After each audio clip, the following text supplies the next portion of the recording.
Dans le silence des couloirs diplomatiques européens, une étrange énergie flotte. Félix Tshisekedi Tshilombo, celui qui hier girait la guerre contre Kigali, parle aujourd'hui d'un langage de la paix. Pourquoi ces revirements soudains? Yangonde Makamotozolo Belalilo. Est-ce que c'est la peur, la stratégie ou un pacte caché entre deux forces qui s'affrontent dans l'ombre? Mais ce n'est plus un jeu politique simple, mais une bataille d'âme entre le feu des collines de Kivu et le froid des salauds européens. Ce soir, votre humble serviteur Gilmas va vous plonger au cœur des paradoxes de Tshisekedi Tshilombo. Quand la paix devient l'arme la plus dangereuse.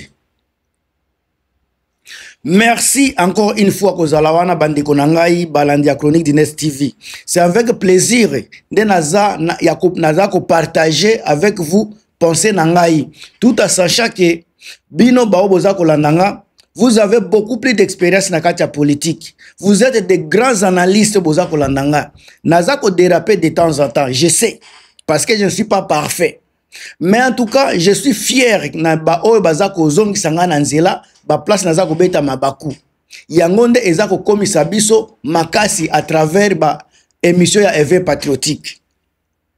Je ne cesserai jamais d'être reconnaissant na ba oyo bazako soutenir chaîne nanga. Tout a commencé avec François Mboukou Kassa, un homme qui travaille dans l'ombre pour un changement na mboka na biso. Azana parti politique nae, kombo ya parti politique eza FMK, eza na siège social na niveau ya Paris, mais azako travailler à kendeke na Congo, azako kende de gauche à droite, juste pour na ko meka ko changer dictature eza na mboka na biso ya Congo.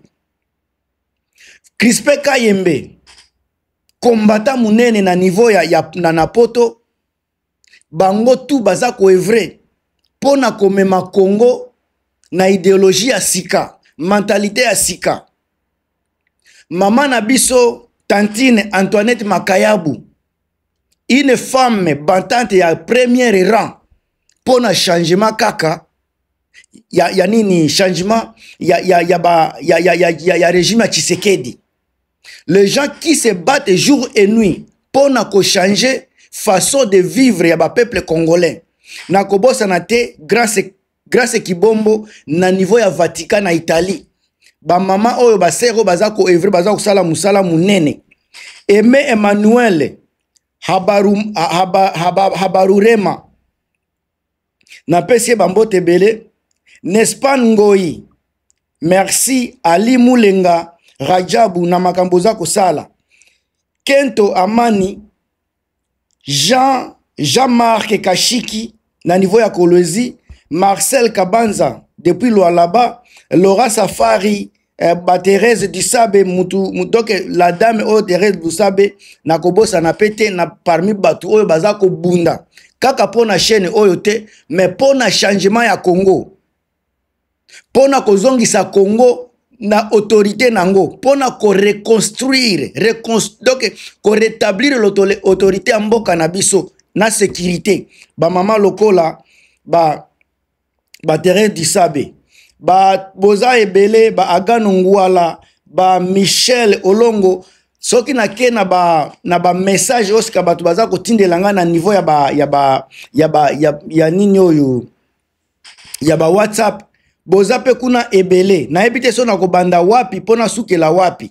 Merci na soutien na bino boyebi ke émission eza émission moyena kota na ba détail ya tous les mutu ezate, mais prochainement na ko continuer toujours ko pesa bino ba remerciement à travers ya ba kombo na bino na chaîne. Alors bandeko, double discours ya Tshisekedi e uti wapi? Double discours ya Tshisekedi e uti wapi? Ye mutu lobi alobaki soki ayoki kaka Congolais moko akufi akosangisa parlement na Sénat pour bakende kobunda. Lui qui a provoqué les Rwandais dans la carte ya maloba qui a kobundisa. Lelo akomi ko changer discours que tout ça la paix. Nini nde ezo bangisa Tshisekedi. Eloko liboso naza kotalela stratégie politique eza calculée. Tshisekedi azako alterne entre discours de paix à l'international, mais ceux qui to komi na kati ya mboka azako prôner guerre. Na mboka azapo na guerre, mais ceux qui a longwe abimika kana Congo akomi kolobela makambo ya kimia. Alors double discours wana yango nazolinga na pese labino sur le plan intérieur du pays. Azako paraître comme un leader fort et patriote na makambo ya mboka obozomona ba communicateur na bazako lâcher kolobelake ba bombarder boy basali boy osali bien, mais prêt à défendre la souveraineté nationale grâce à l'ennemi rwandais ndenge azako loba et au M23. Cela est renforcer son image auprès de l'armée de Wazalendo et les populations oyo bazako kanisa ki azako travailler à solo. Mais na niveau ya Libanda azako linga a présenté se présenter comme un homme d'état modéré et pacifique, ce qui n'est pas vrai, ce qui est vraiment contraire na makamtoza kumona. Capable capable de dialoguer na obtenir soutien diplomatique et financier de l'Union européenne. En somme, Tshisekedi azako adapter son discours selon son auditoire. Ce qui auditoire eza ya mindele azako ya na discours mususu. Ce qui eza auditoire kaka typiquement congolais azape na discours mususu. Alors, raison o eza derrière ya ba contradiction wana. Nga naza mutu naza kotala Tshisekedi. Naza komeka koétudier ba raison ba modalité ya koma na niveau ya ba contradiction. Moko noti koyebisa bino makambo ya Libanda, makambo ya audience. Soki audience eza ya ba congolais, bokoyoka maloba na ye ezo changer. Soki eza audience ya Libanda, maloba na pe komi mususu. Alors raison derrière contradiction wana. Eza na ba plusieurs raisons profondes on naza ko expliquer na kati ya parti oyo. Nazo pesa ngo 3 éléments capitaux. Bande konangai, j'espère que boza ko tia ba j'aime. J'espère que boza ko beaucoup partager lien. Je pense que et puis na ba commentaire na bino et si avant que bobo sana so bozana eloko akobakisa bo stopper émission bo tie commentaire na bino et puis bo continuer émission. Alors contradiction ezana nous na échec militaire sur le terrain. Tokoki ko se tromper te, tokoki pe ko kosa opinion te. Sur le terrain échec eza total. Côté ba FARDC na ba milice wazalendo. Bazana incapacité à reprendre contrôle ya Nord Kivu na ya Sud Kivu. Alors Tshisekedi conscient na faiblesse ya ba militaire ya FARDC aza ko adopter un ton pacifiste na niveau ya Europe pour éviter d'être perçu comme un chef d'État belliciste et isolé. Alors pression internationale pe ezawana. Ba États-Unis, France, Belgique baza ko encourager nzela ya dialogue. Boyoki ministre ya nani ya Belgique oti koloba. François soki nani Macron alobaki na niveau États-Unis ke baza ku biloko ya pe baza ko lobela kaka pe ba biloko ba négociation. États-Unis pe à travers la boulos baza ko prôner toujours voie ya dialogue. À se montrant ouvert na dialogue wana na kimia wana, il tente d'apaiser les tensions diplomatiques et de rallier un appui politique et logistique. Yango na yebisi bino lisusu azako kende selo ba auditoire bato bakoye akotala koyoka bango.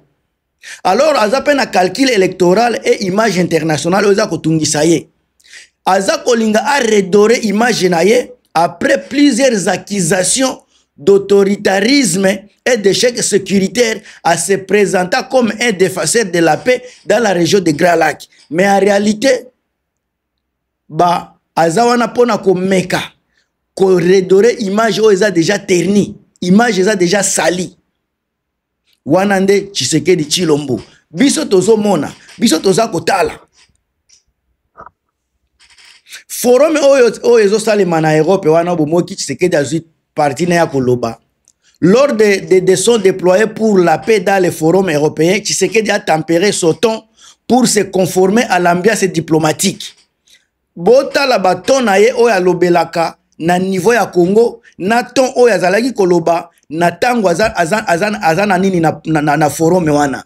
Vous allez sentir que c'est un poule mouillé. Il est docile, il a ton na ye ezalaki akomatate. Azaya komi kitisa. Parce qu'il sait là où la situation politique et géographique en Mboka na biso est commis.